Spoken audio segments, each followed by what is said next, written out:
Catedrais góticas. Gigantescas paredes de vidro num caleidoscópio de cores. Rodeadas por uma teia de alvenaria e coroadas com gárgulas assustadoras. Esses arranha-céus de pedra dominaram as paisagens por quase 1000 anos. Como na Idade Média, sem o uso da tecnologia e de ferramentas modernas, os engenheiros construíram as catedrais góticas. Com certeza tem 30 metros. Agora, peritos estudam uma nova teoria. Um código matemático oculto, tirado das páginas da Bíblia, que foi usado como modelo. As pessoas usaram as proporções com as quais Deus criou o universo. Mas para desvendar o código da catedral, os investigadores precisam analisar essas megaestruturas medievais nos mínimos detalhes. Lentamente diminua a pressão. Eles precisam descobrir como as catedrais podiam chegar a alturas tão espetaculares e o que levou algumas delas à beira do colapso. Será que especialistas conseguirão resolver um dos maiores mistérios medievais? Como as catedrais góticas foram construídas?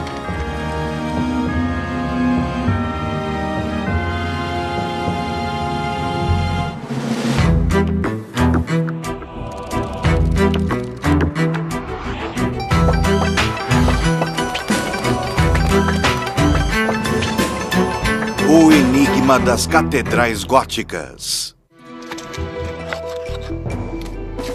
Quando as catedrais começaram a surgir no final da Idade Média, por volta do século XII, a construção com pedras era um trabalho sujo e difícil.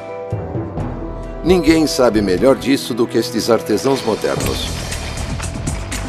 A sudeste de Paris, na França, eles estão construindo um castelo medieval, usando apenas ferramentas tradicionais e materiais locais. Pedra, ferro e madeira.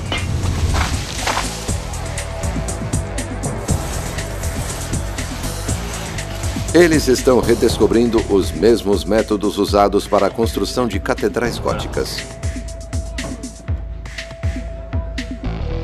O castelo, chamado Guédelon, tem cerca de metade do comprimento de um campo de futebol. É em parte uma atração turística e, ao mesmo tempo, um laboratório de construção medieval. Estamos construindo para entender. É um sítio arqueológico experimental. E a ideia é chegar o mais próximo possível do verdadeiro trabalho de construção medieval. O desafio da equipe hoje é como construir uma parede no andar superior do castelo. O primeiro problema é quebrar as rochas. Os cortadores descobrem que, se martelarem ao longo das linhas de falhas naturais, podem partir as rochas ao meio. Em seguida, pedreiros esculpem as peças na forma de blocos de construção. Mas cada um deles pesa mais de 50 quilos e tem de ser erguido até o topo, quase 5 andares de altura. Em manuscritos medievais, o grupo descobriu que os construtores da época transformaram uma antiga máquina de guerra romana em um dispositivo para erguer pesos. Os trabalhadores podiam levantar 6 vezes o próprio peso. Eles chamam essa máquina curiosa de gaiola de esquilo. Thibaut Desjardins está testando a máquina pela primeira vez. É mais difícil do que parece. É duro porque há muita resistência. A roda diminui a velocidade o tempo todo e você tem que manter girando. Lentamente, a roda ergue as pedras até o topo.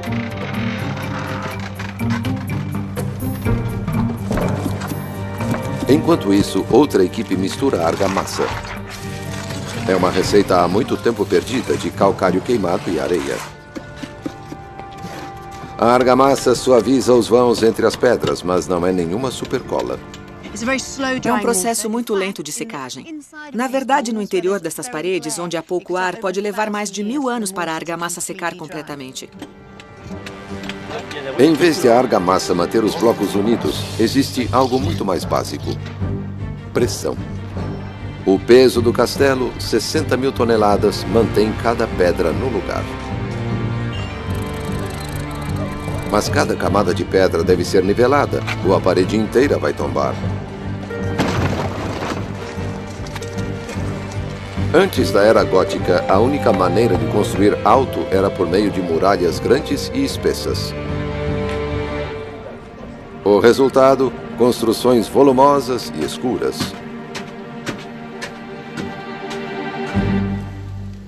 Então, tudo isso mudou.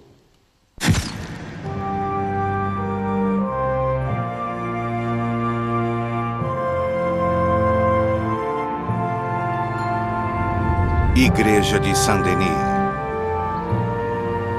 Em 11 de junho de 1144, as maiores figuras da França medieval, inclusive o rei e a rainha, se reúnem nos arredores de Paris. Aqui em Saint-Denis, que é a igreja oficial do rei, eles testemunham uma revolução na engenharia.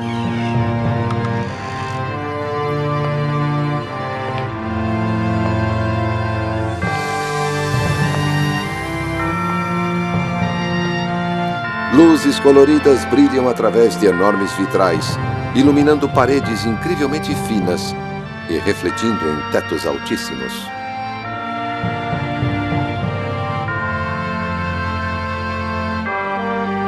Abbot Suger, o visionário por trás de Saint-Denis, chama sua arquitetura de moderna. Os críticos a ridicularizam e passam a chamá-la com o nome de bárbaros conhecidos como gotos. Daí surge o nome gótico. Mas para Suger, a igreja recorda a glória daquela que a Bíblia chama de casa de Deus na terra, o Templo de Salomão. Abbot Suger associa Saint-Denis com protótipos bíblicos, sobretudo o Templo de Salomão. E esses templos frequentemente têm joias, vitrais e ouro dentro deles. Para Suger, a luz era um símbolo de Deus. Ao trazer mais luz, esperava-se aproximar as pessoas de Deus. Moradores que viviam em pequenos espaços escuros devem ter sido inspirados pelas enormes paredes de luz da igreja. As paredes de Suger tornam-se janelas. Suger, de fato, usa a luz como material de construção. Surpreendentemente, os engenheiros góticos faziam paredes finas e super altas, feitas não de pedra, mas principalmente de vidro. E, de alguma forma, essas paredes de vidro suportavam altíssimos tetos de pedra. Como os construtores medievais realizaram uma transformação tão dramática?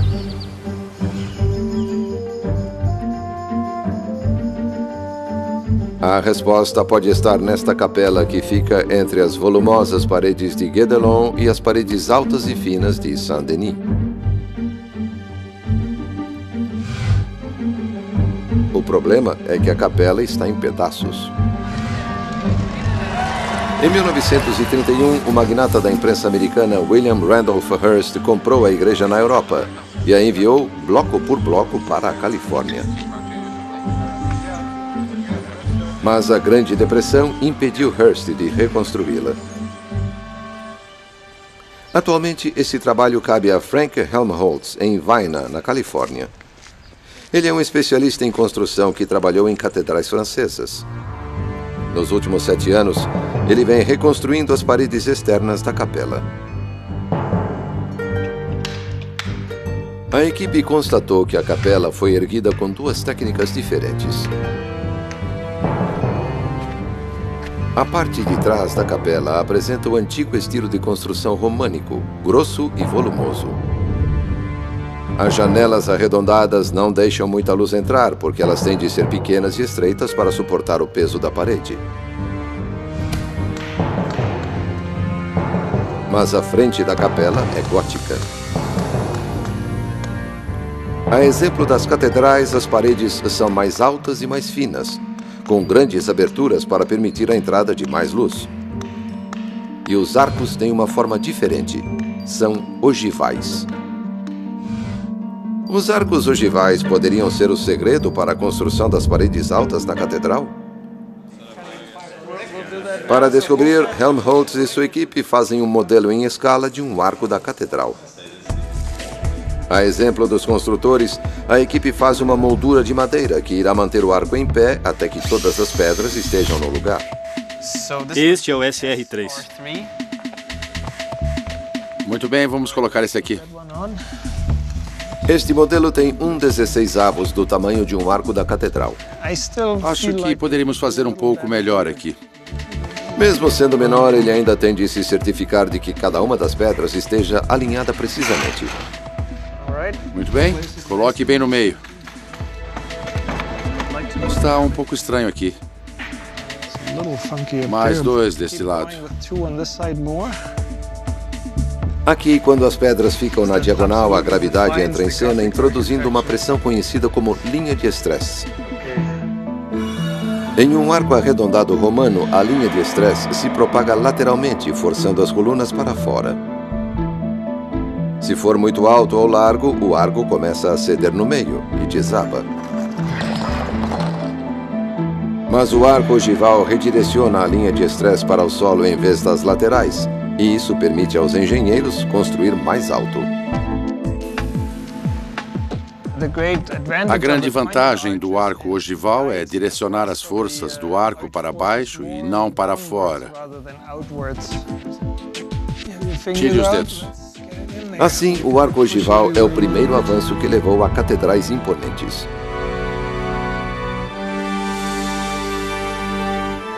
Mas mesmo este arco tem limitações. Agora, Helmholtz tem um problema. O arco está pressionando para fora. Dá para ver nesse movimento aqui. Existe algo que quer sair porque as pedras estão empurrando para baixo. Mesmo que o arco ogival redirecione a gravidade, ele gera estresse no topo das colunas.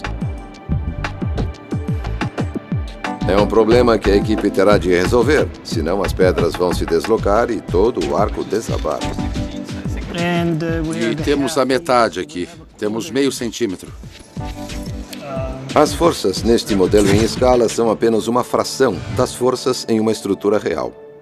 E 130 quilômetros ao norte de Paris, estas forças podem estar levando uma grande catedral medieval ao seu ponto de ruptura. Em 1220, os moradores da próspera cidade de Amiens decidem construir uma nova catedral, grande o suficiente para receber toda a sua população de 20.000 habitantes. Eles não estão sozinhos. A inauguração da Igreja do Rei em Saint-Denis inspira dezenas de cidades próximas a Paris. E depois inspira toda a França a adotar o estilo gótico. Cada uma delas pretende construir o edifício mais alto e mais iluminado da Terra. A exemplo de muitas catedrais, Amiens é construída na forma de uma cruz. No meio dela, os operários fazem paredes altas com arcos ogivais para criar uma enorme área central com 12 andares de altura. Mas o professor Stephen Murray acredita que a corrida pela altura pode ter tido um preço alto. Esta grande área, apesar de bonita, abre o espaço e cria um centro dramático, quase teatral, para a construção. Mas isso gera um problema estrutural. Assim como o arco ogival na Califórnia, este arco está mostrando sinais de estresse. Murray sobe ao segundo nível para um olhar mais atento. Daqui podemos ver facilmente os sinais de problemas estruturais no edifício. A prova visível são todas as rachaduras e fissuras. São assustadoras de ver. Estas fissuras podem ser os primeiros sinais de catástrofe, porque à esquerda do arco danificado fica uma enorme coluna central que sustenta o teto. Milhares de toneladas de pedras. Assim, as fissuras podem ser um aviso de que o coração da catedral corre o risco de ruir.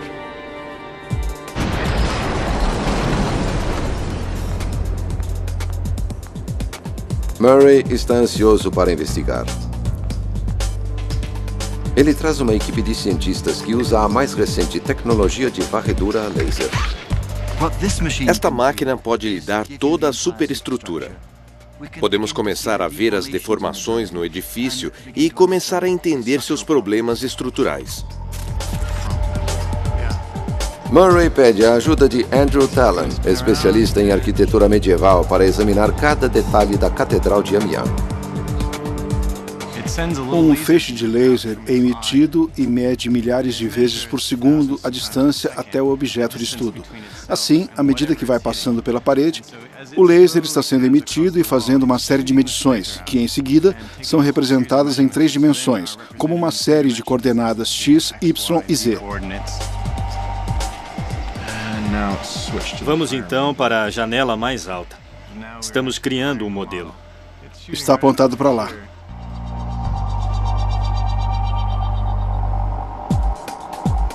Em questão de minutos, o laser faz a varredura de todo o espaço central da Catedral de Amiens. Este é o momento emocionante da digitalização, quando vemos o prédio começando a aparecer. É um modelo tridimensional de alta precisão. Uma catedral virtual. Mas ele pode revelar os problemas estruturais que ameaçam a catedral? Um edifício é uma coisa mal comportada. Ele se comporta mal. Os arcos querem empurrar para fora e o prédio muitas vezes é culpado de um comportamento que pode levar ao desabamento. Para entender este mau comportamento, Murray e Tallon executam uma análise estrutural em seu laboratório em Nova York. Esta é uma nova ferramenta para compreender o que está acontecendo. Uma visão magnífica. Eles se concentram nas colunas centrais, procurando sinais de danos. Como podemos medir a distância em diferentes alturas, vamos começar na base.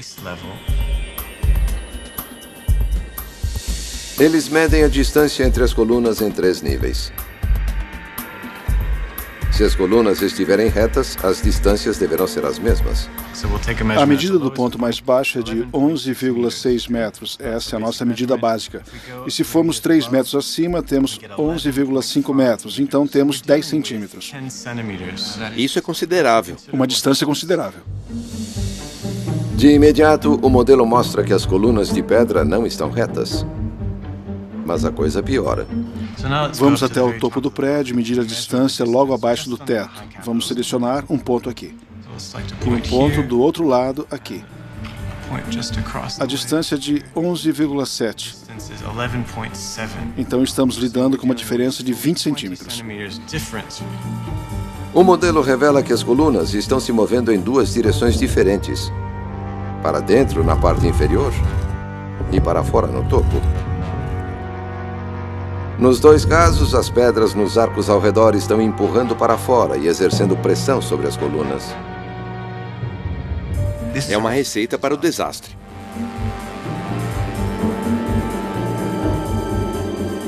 Na sala ao lado, o analista estrutural Rory O'Neill quer descobrir qual seria a gravidade desse desastre.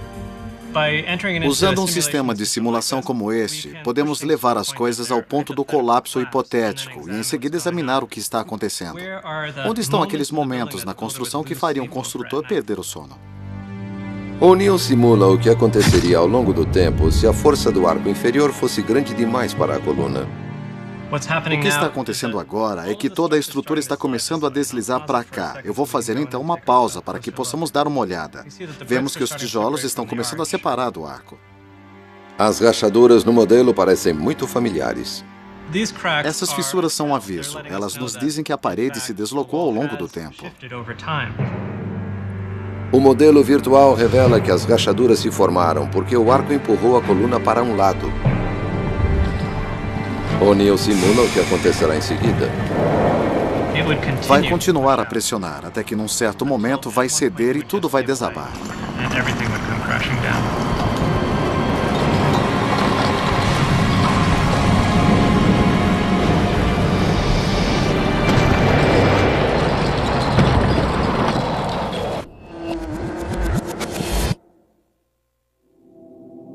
Na raiz do problema estão as linhas de estresse no arco.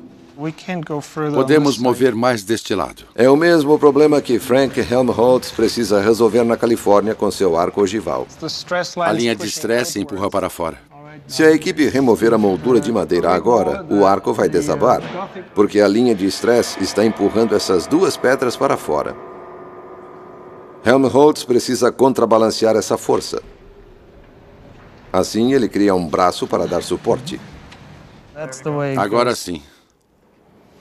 A tensão vem aqui e quer empurrar para fora. Este arco é projetado para neutralizar isso. Esta solução engenhosa é chamada de arco-botante.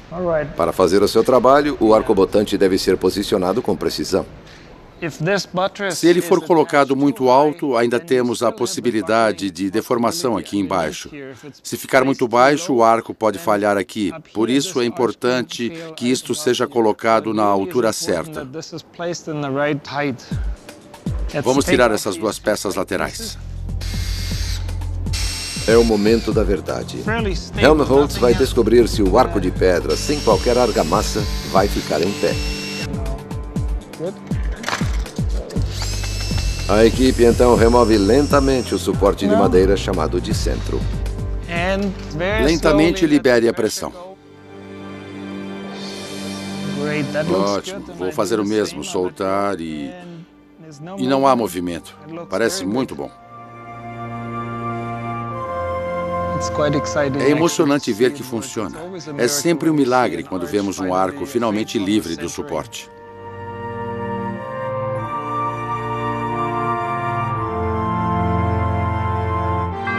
Os arcobotantes atingem proporções dramáticas em uma catedral gótica, erguendo-se espetacularmente do solo. Uma teia intrincada de alvenaria.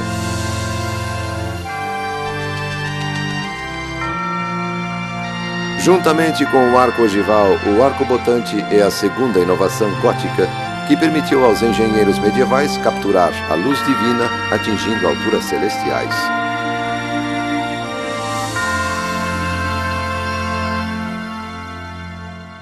O arco e o arcobotante são os elementos básicos de uma catedral. Mas é um castelo de cartas, onde o posicionamento de cada pedra desempenha um papel crítico. Para compreender a importância, Helmholtz move apenas uma pedra. Vamos lá? Aqui vamos nós.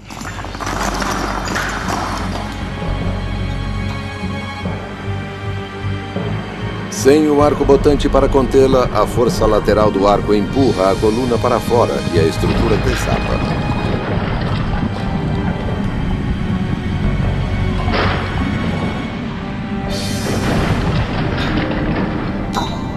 Essa mesma força lateral causou o desabamento que deforma as colunas centrais de Amiens, prenunciando um desastre. Mas para dar apoio ao arco no topo das colunas centrais do lado de fora, engenheiros de Amiens construíram arcobotantes. Então, o que deu errado? Isso está bom? Sim. No laboratório da Universidade de Colômbia, Stephen Murray e Andrew Tallon investigam. O modelo tridimensional revela imediatamente um erro crítico. O arcobotante no lado externo não está no lugar certo. Eles o fizeram muito alto. É um bom arcobotante, mas está fazendo muito pouco. Os construtores posicionaram o arcobotante alto demais para neutralizar a força do arco empurrando para fora. Assim, mais de 2 séculos depois, um especialista teve a tarefa de consertá-lo. Ele criou outro arcobotante mais sólido e o colocou abaixo do original, onde oferece melhor suporte. O segundo construtor salvou o prédio. O arcobotante inferior tem a aparência correta. É sólido. É grande, estrutural. Sim, é perfeito. Com novos arcobotantes colocados, os construtores medievais estabilizaram a parede superior. Mas ainda não havia um apoio lateral na parte inferior, onde a parede começou a rachar. No final da Idade Média, as pessoas ficaram com medo ao ver as enormes rachaduras se abrindo sobre o arco. Os construtores medievais em Amiens tinham de encontrar uma forma de apoiar a coluna antes que ela desabasse. Desesperados, os engenheiros buscaram uma solução fora da cartilha de construção gótica. Recorreram ao metal. O metal era usado raramente na época como material de construção, porque os ferreiros não tinham a tecnologia para fazê-lo grosso ou longo o bastante. E forjar o ferro era um processo lento. Ele tinha de ser moldado à mão.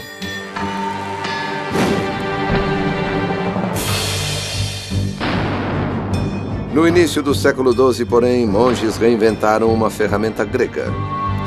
Um martelo hidráulico.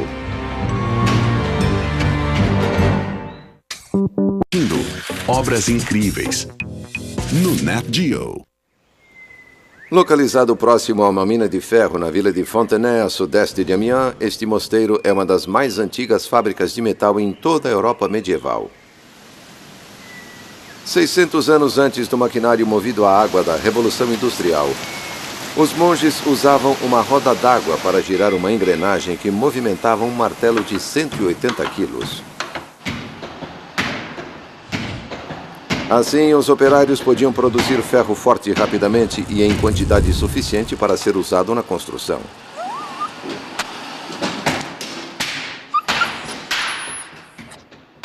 Mas o ferro poderia resgatar a Catedral de Amiens? Os construtores fizeram uma enorme corrente de metal com barras de ferro ligadas. A corrente percorre então toda a extensão das paredes internas da catedral para manter as colunas centrais no lugar. A corrente foi instalada em brasa para que se contraísse e puxasse para dentro. O curativo medieval de ferro funcionou. Hoje, a enorme corrente de metal em Amiens pode ser a única coisa que evita o desabamento dessas colunas.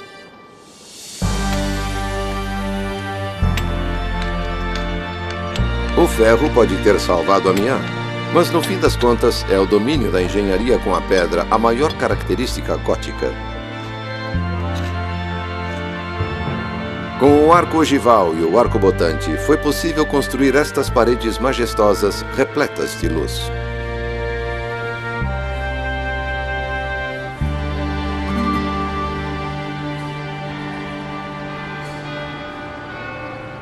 Mas essas paredes são quase inteiramente de vidro. Como são então capazes de suportar imensos tetos de pedra? Pode ligar. Vamos lá? Para solucionar esse mistério da engenharia, a equipe da Califórnia, que está reconstruindo a capela do século XII, monta uma de suas últimas colunas centrais. Um pouco mais. Pare. Está bom. Eles erguem a última parte.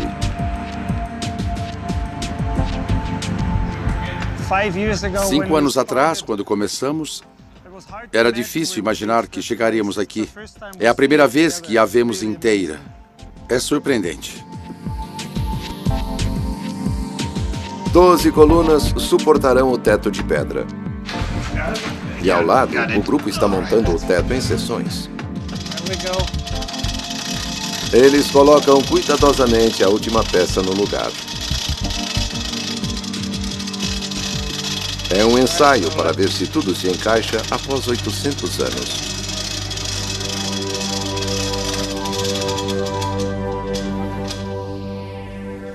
Ótimo, encaixou, deu certo. O teto é chamado de abóbada nervurada. E é feito de 2 arcos ogivais que se interceptam.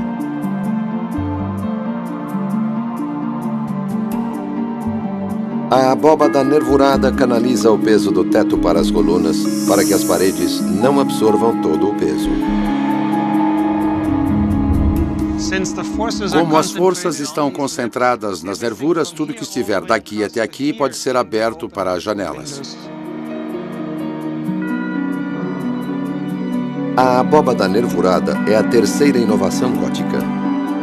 Trabalhando com arcos ogivais e arcobotantes, os engenheiros criaram um esqueleto que suporta o peso do edifício e o transmite ao solo.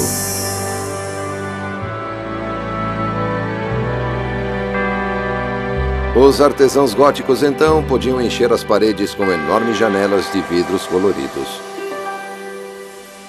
Estas paredes de vidro retratam narrativas da Bíblia, como Adão e Eva, a Arca de Noé e a ressurreição de Jesus Cristo. Numa época em que poucas pessoas sabiam ler e escrever, os vitrais se tornaram as histórias em multimídia da época. A Bíblia escrita em luz.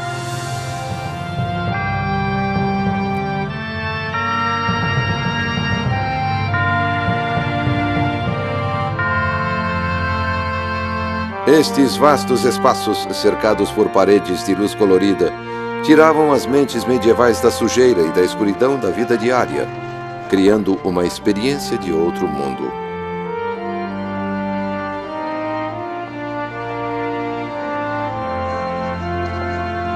Jacqueline Jung é uma especialista em catedrais góticas. O que mais teria impressionado um visitante comum é o incrível tamanho e a grandeza do lugar. Ele ouviria a missa, experimentaria todas as imagens, os sons, o aroma de incenso. Indiretamente seria como experimentar o céu na terra.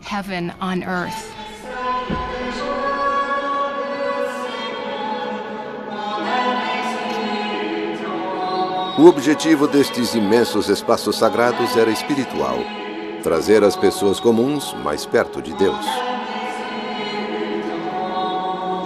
Mas teria sido impossível fazer catedrais sem o arco ogival, o arcobotante e a abóbada nervurada.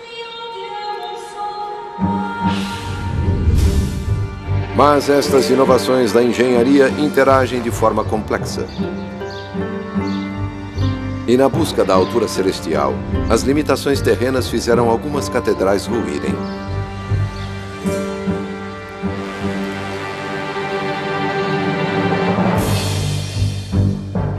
Enquanto a Catedral de Amiens era construída, a apenas 50 quilômetros de distância, os habitantes da cidade de Beauvais queriam construir seu próprio arranha-céu de pedra, maior e mais bonito do que o do vizinho.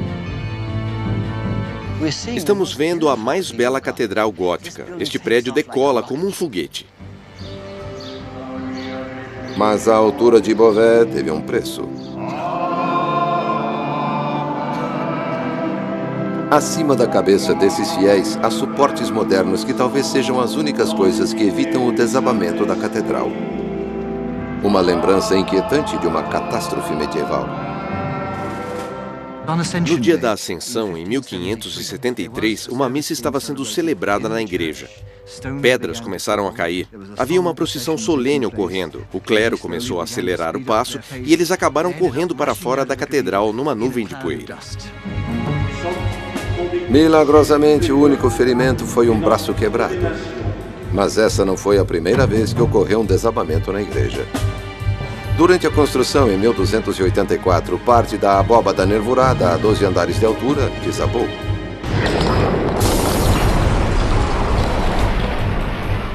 As colunas do edifício continuaram tendo problemas estruturais até hoje. Um pilar instável, uma deformação. O pilar está inclinando para o oeste. Eles são incrivelmente finos. Este está muito ruim e é uma receita para o desastre. E Beauvais não foi a única cidade à beira do desastre. Rivalidades regionais levaram muitos construtores góticos a alturas cada vez mais perigosas. Mas por quê? Alguns especialistas suspeitam que eles eram motivados por algo além do orgulho mundano. Pois escondido dentro das dimensões das grandes catedrais poderia haver um código secreto matemático que forneceria a resposta.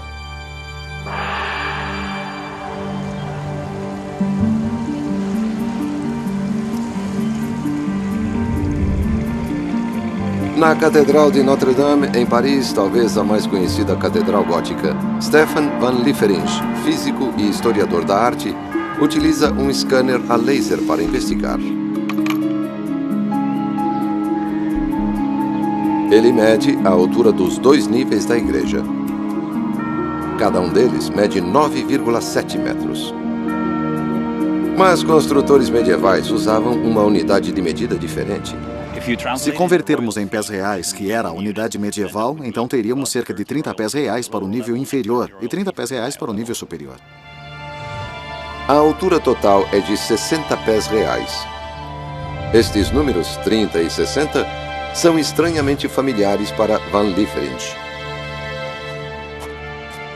Em uma das mais antigas bibliotecas da França, a Mazarine, ele procura um livro medieval escrito pelo padre responsável pela construção de Notre-Dame. O que temos aqui é um manuscrito do início do século XII, escrito pelo decano de Notre-Dame, Peter Comestor. A chamada História Escolástica foi escrita pelo padre durante a construção da catedral.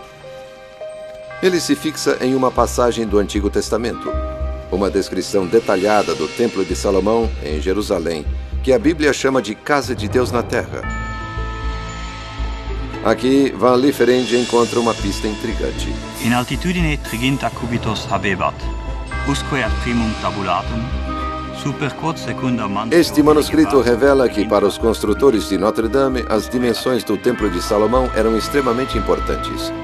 30 côvados para o primeiro nível e 60 côvados para o segundo. Estes números foram usados em Notre-Dame. Uma correspondência interessante aqui. Uma correspondência muito intrigante aqui. Seria apenas uma coincidência? Ou os construtores medievais codificaram intencionalmente números sagrados da Bíblia em suas catedrais?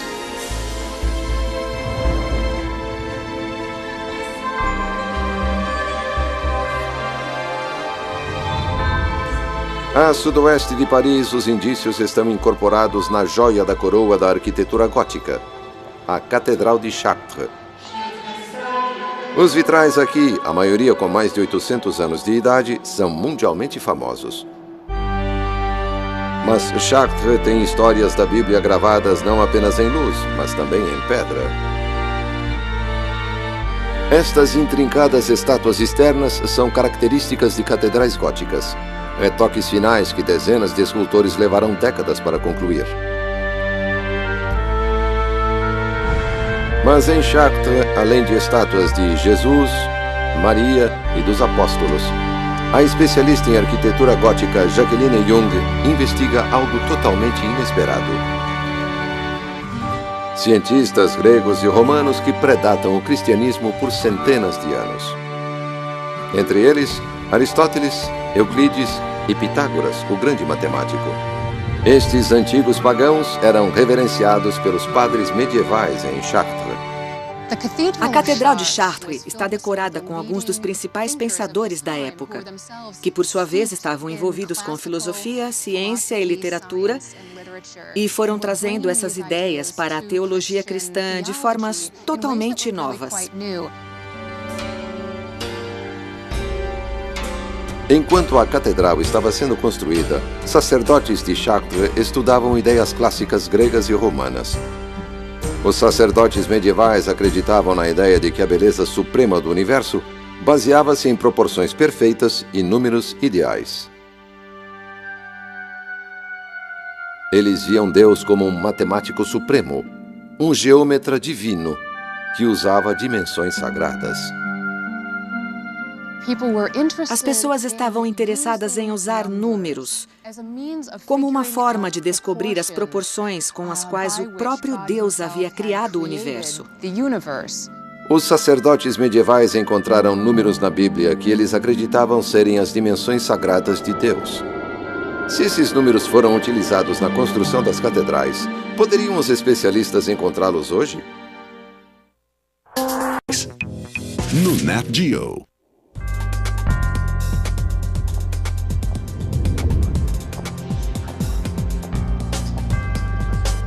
Na busca por dimensões divinas, Stephen Murray volta a Amiens, onde os construtores salvaram a catedral com uma corrente de ferro. Ele começa medindo a área no centro da cruz, onde as 4 colunas centrais formam um quadrado. O código geométrico que dá a forma ao edifício envolve um grande quadrado, praça que fica bem aqui no centro dele.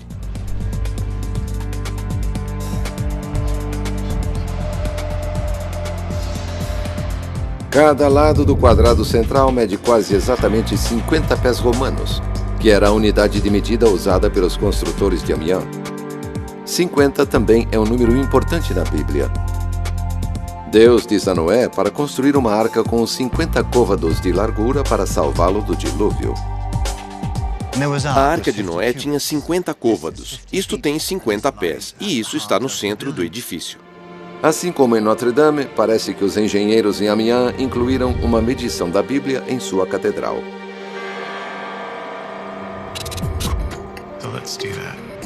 Murray e Talon recorrem aos modelos feitos com o laser. Estamos usando a perspectiva. Com esta tecnologia, pela primeira vez, é possível medir a altura da catedral com precisão de milímetros.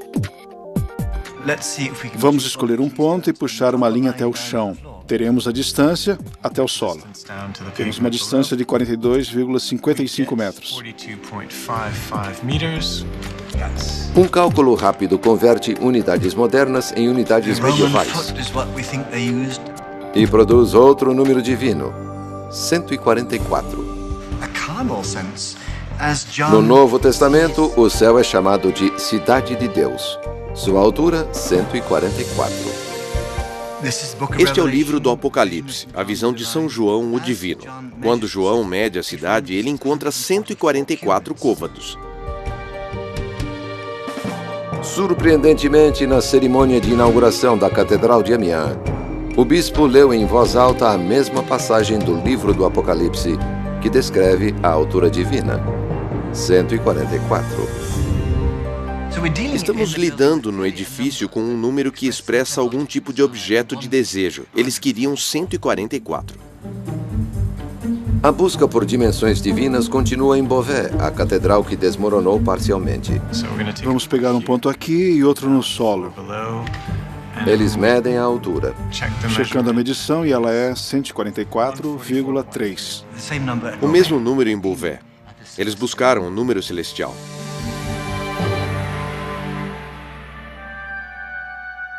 Os construtores de Amiens e Beauvais usaram a altura da cidade celestial de Deus na Bíblia para projetar a altura de suas catedrais.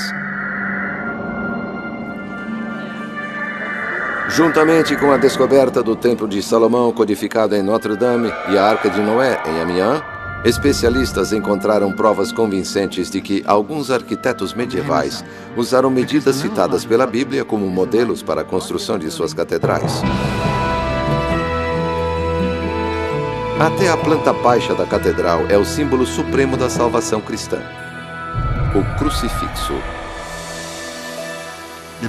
O edifício é um veículo, ele o leva a outro lugar. Uma catedral, de certa forma, é um meio, um transporte. Ela nos leva para o céu.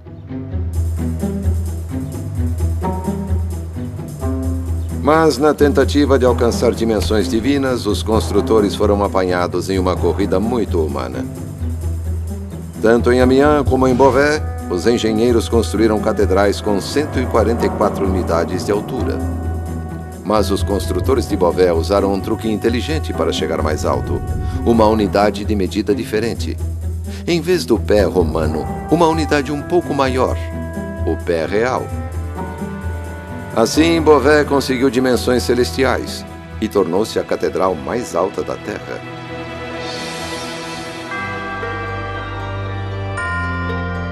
Mas essa busca por altura trouxe em contrapartida a instabilidade estrutural. E até hoje, a Catedral de Beauvais está inacabada.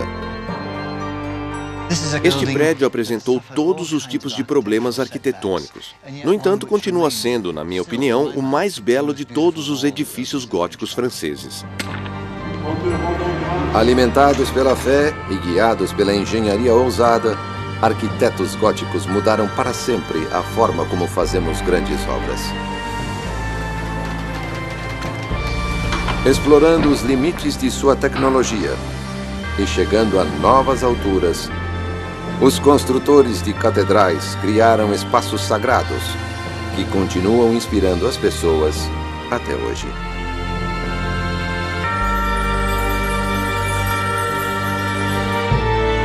Versão Marshmallow São Paulo.